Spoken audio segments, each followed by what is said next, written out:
Bismillahirrahmanirrahim. Alhamdulillahi rabbil alamin. Wa bihi nasta'inu ala umuri dunya waddin. Amma ba'du. Puji dan syukur marilah kita panjatkan kepada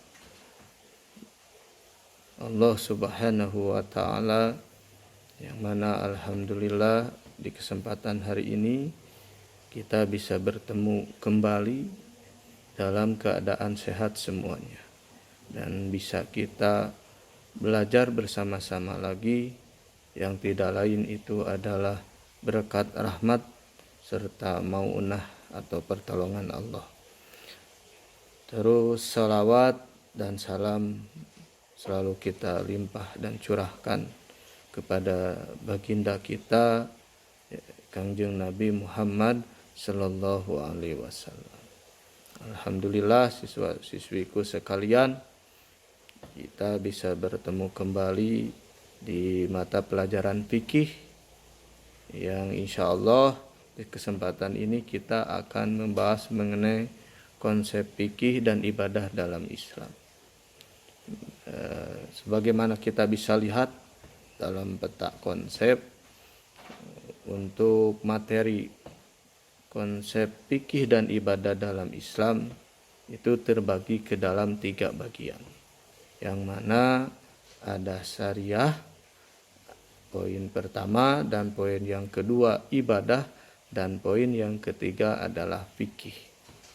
Syariah ini, poin pertama, syariah terbagi ke dalam 2 pembahasan, yang mana pertama mengenai konsep syariah Islam, dan yang kedua tujuan dan prinsip syariah.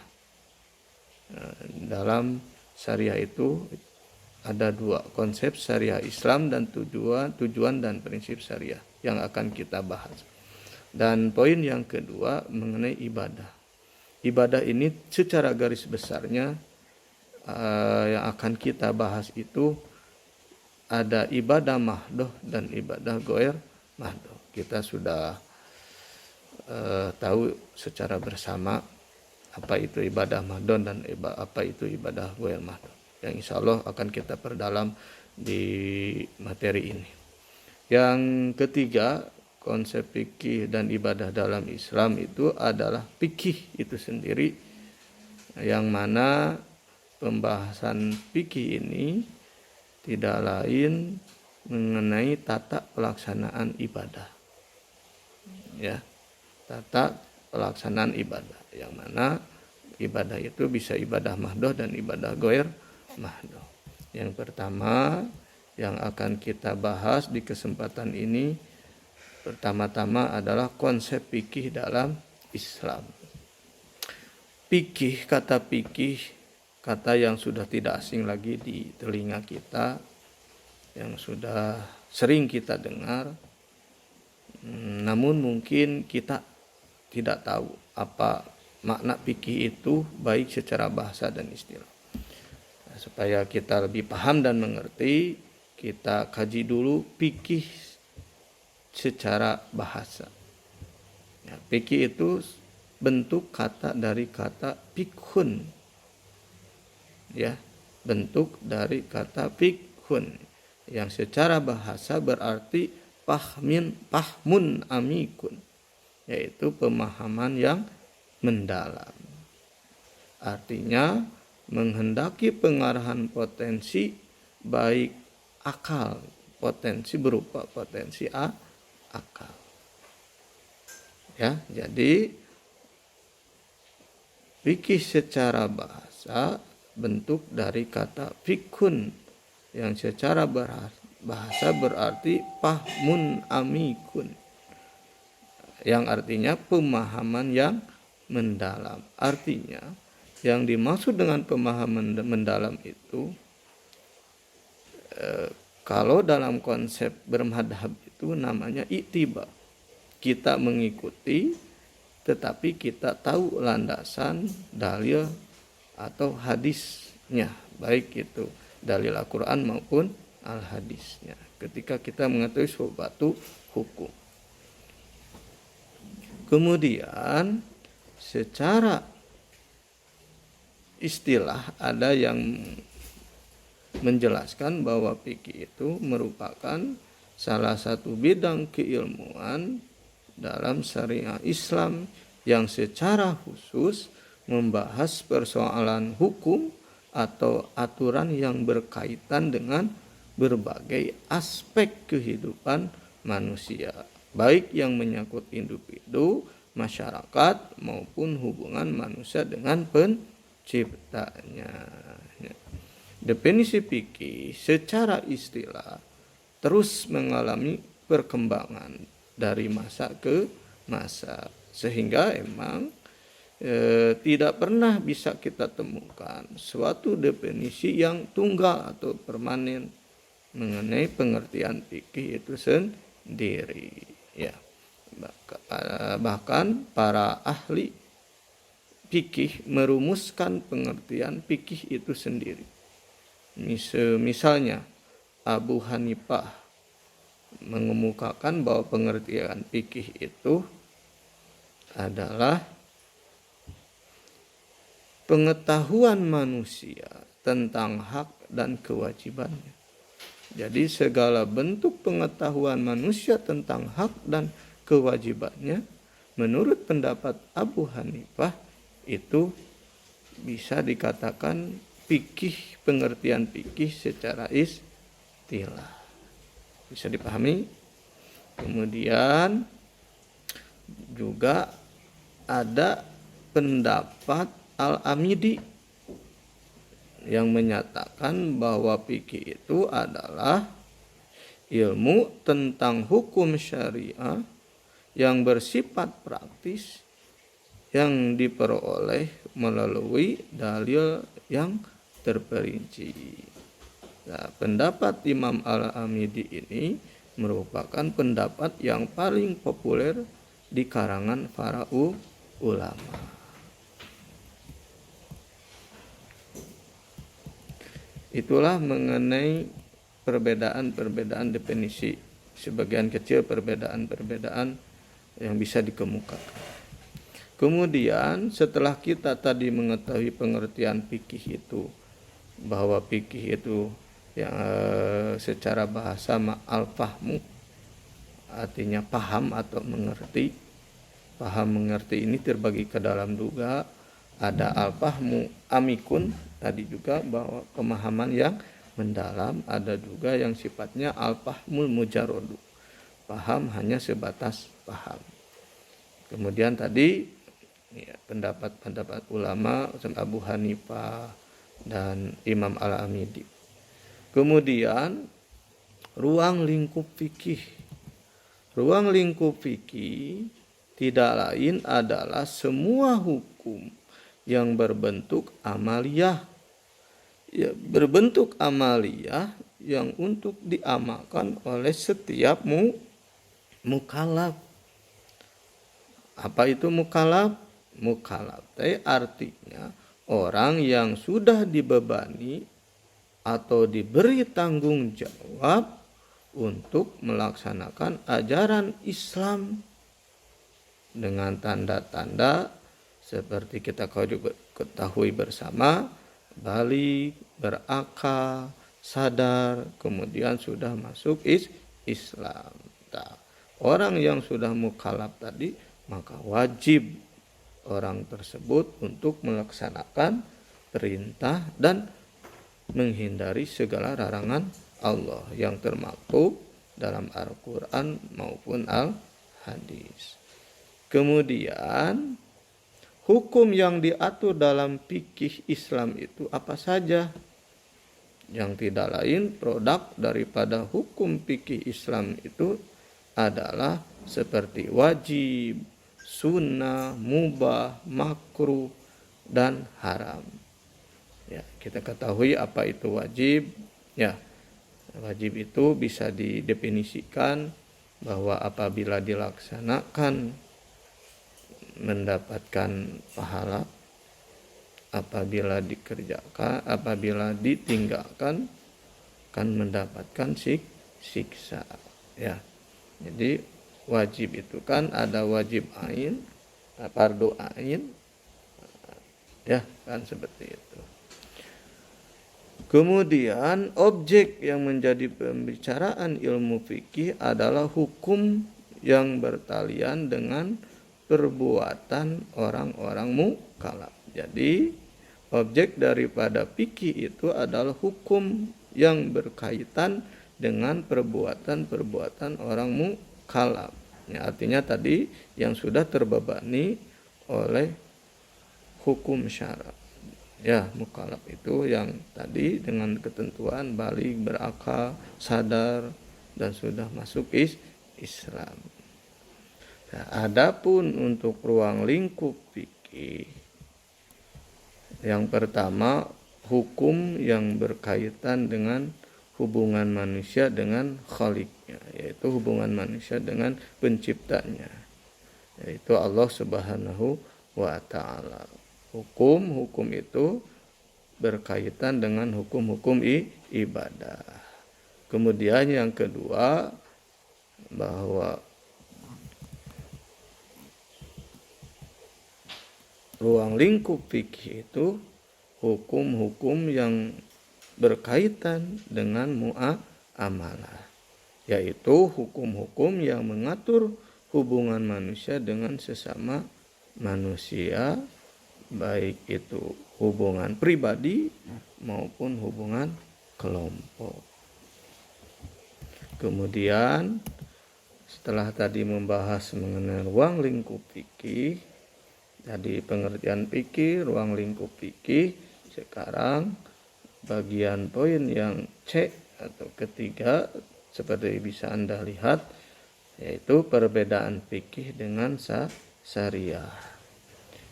Kita lihat dulu apa sih secara bahasa yang dimaksud dengan syariah itu.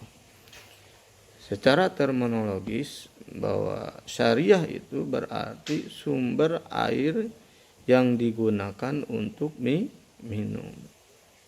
Ya, kita ketahui bersama bahwa air itu merupakan komponen yang paling utama untuk keberlangsungan hidup manusia. Begitu juga syariah itu merupakan sumber bagi umat manusia yang sangat diperlukan sekali.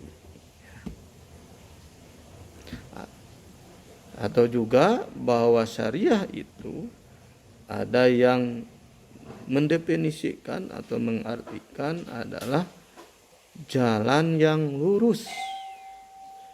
Yang tidak lain, maksud jalan yang lurus di sini adalah agama yang benar.